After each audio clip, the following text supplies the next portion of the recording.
오늘은 어제 보았던 영화 파묘에 대해 생각해 보겠습니다. 이 영화의 큰 줄기를 나는 세 가지로 보는데, 첫째는 제국주의 일본이 한국을 계속 지배하기 위해 친일파들을 육성했고, 해방 후 친일파들을 처단하지 못했기 때문에 지금도 그들은 큰 부자로 떵떵거리며 살고 있다는 것입니다. 둘째는 조상 귀신들이 살아있는 사람들에게 영향을 끼친다는 미신입니다. 미신을 믿지 않는 나는 귀신은 없다고 생각합니다. 만약 귀신이 존재한다면 지구상에 인류가 등장한 이후 전쟁이나 살인 등 억울하게 죽은 수억 명의 귀신들은 대체 어디서 뭐하고 있을까요? 지금 러시아, 우크라이나 전쟁터에서 그리고 이스라엘, 팔레스타인 전쟁터에서 억울하게 죽은 수십만 명의 귀신들은 왜 아무 역할도 하지 않는 것일까요?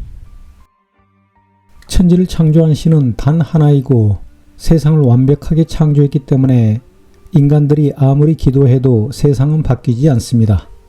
무당들이 구슬하고 지랄 연병을 떨어도 존재하지 않는 귀신은 아무 짓도 하지 못하고 굿이나 기도를 하든 하지 않든 일어날 일은 일어나고 일어나지 않을 일은 일어나지 않습니다. 그래서 1999년에 개봉했던 헐리우드 영화 미라의 무덤에서 나온 미라와 인간이 싸우는 장면을 보면서 그냥 웃고 즐길 뿐 미라의 능력을 믿지 않듯이 귀신을 믿지 않는 나는 영화 파묘의 무덤에서 나온 귀신들과 인간들이 싸우는 장면 역시 비웃어가면서 즐겼을 뿐입니다. 셋째는 명당 어쩌구 하는 풍수질이라는 미신입니다. 영화의 한 장면을 보겠습니다.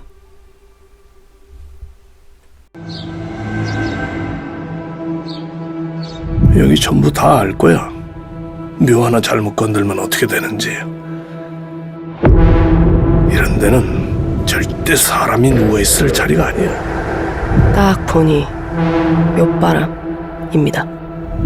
악지 중에 악지란 말이다.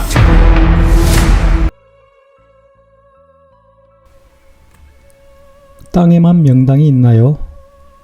물에 빠져 시체가 모래밭이나 뻘밭에 묻히고 물고기들의 밥이 되면 그 후손들은 망하는 것일까요? 수천 년 동안 지중해와 대서양, 인도양, 태평양을 지배하다가 물속에 묻힌 수백만 명의 조상을 가진 유럽 선원의 자손들이 망하기는커녕 지금도 세계를 지배하고 있다는 사실을 인정한다면 죽은 자를 육지의 명당에 묻어야 후손들이 잘 산다는 것이 헛소리이고 미신이라는 것도 인정해야 할 것입니다. 또 영화 속에는 어리석은 일본인들이 우리나라의 길을 꺾기 위해 한반도 땅에 피가 흐르는 곳에 쇠말뚝을 박았다고 하는 이야기도 등장하는데, 어느 나라의 땅에 그 나라 민족의 피가 흐르고 나라마다 가장 번영하는 땅이 그 나라 최고의 명당이라고 믿는 멍청한 인간들은 한국의 서울, 일본의 도쿄, 미국의 뉴욕, 영국의 런던, 프랑스의 파리 같은 도시가 그 나라 최고의 명당이라고 믿을 것이고 그 땅 아래에 그 나라 민족의 피가 흐르고 있다고 믿을 것입니다. 그런데 그 도시들에는 1, 2m의 작은 쇠말뚝이 아닌 수십 미터짜리 거대한 쇠말뚝, 콘크리트 말뚝을 수백만 개 이상 박아 놓았지만 그 도시들은 번영했습니다. 지금도 매일 그 나라 민족의 피가 흐르고 있는 명당 위에 쇠말뚝을 박고 있고 앞으로도 계속 박아댈 것이 분명합니다. 그래서 나는 미신에 빠져있는 멍청한 일본인들의 쇠말뚝 박기 장난질에 발끈하여 말뚝 뽑기 하겠다며 함께 놀아줄 마음이 하나도 없습니다. 미신에 빠져있는 인간들조차도 헤아릴 수 없이 많은 거대한 쇠말뚝 위에 세워진 건물과 아파트 속에 들어가 영화 보고 쇼핑하고 밥 먹고 노래하고 잠을 잡니다.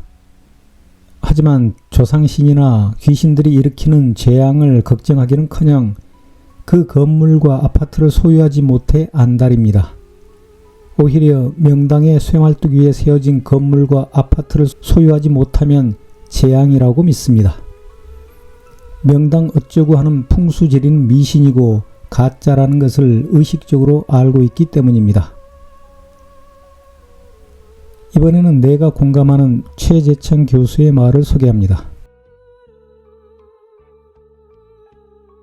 그런데 이게 많은 사람들의 운명을 책임져 줘야 되는 리더가 그런 그 미신에 입각해서 자기의 결정을 내린다 그러면 저는 그건 상당히 문제가 있다고 생각해요. 본인 한 사람의 문제라 그러면 그건 개인의 자유인 거고요. 그렇지 않고 많은 사람의 운명을 결정지어 줘야 되는 그런 위치에 있는 분이 미신에 의해서 결정을 내리고 그렇게 해서 사람들을 인도한다 하는 건 저는 그거는 용서받을 수 없다고 생각합니다. 우리나라에는 전통적으로 풍수지리설이 쭉 내려왔는데 서울로 도읍지를 옮길 때 무학대사께서 이성계의 지시를 받아서 서울을 둘러보고 여기로 도읍을 정했다는 거잖아요. 저는 무학대사가 좀 실수하셨다고 제가 글을 썼거든요. 그런 글 한번 제 칼럼에 썼다가 풍수지리 하시는 분들한테 아주 뭐 엄청난 욕을 먹었는데, 뭐냐면 그때는 가장 중요한 게 아마 어떻게 우리를 방어할 건가, 이게 굉장히 중요했던 시절일 거 아니에요. 그래서 그때는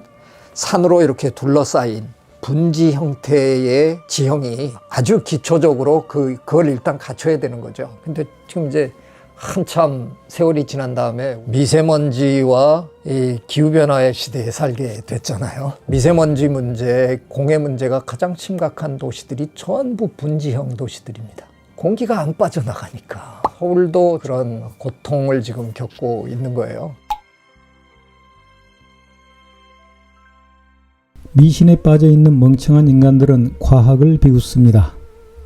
그래서 손바닥에 왕자 그려놓은 어떤 멍청한 인간은 우리나라 최고의 명당이라고 떠들어대는 용산이라는 땅 위에 쇠말뚝과 콘크리트 말뚝을 박아세운 집무실 안에서 과학기술에 돈 쓰는 것이 아까워 예산을 대폭 삭감하면서도 밤낮 술 퍼마시는 데 쓰는 돈은 하나도 아까워하지 않습니다.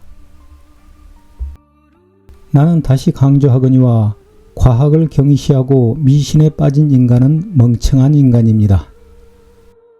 그래서 영화 파묘 때문에 미신에 빠져 돈과 시간을 낭비하는 멍청한 인간들이 늘어나면 어쩌나 하는 쓸데없는 걱정을 해보았습니다. 감사합니다.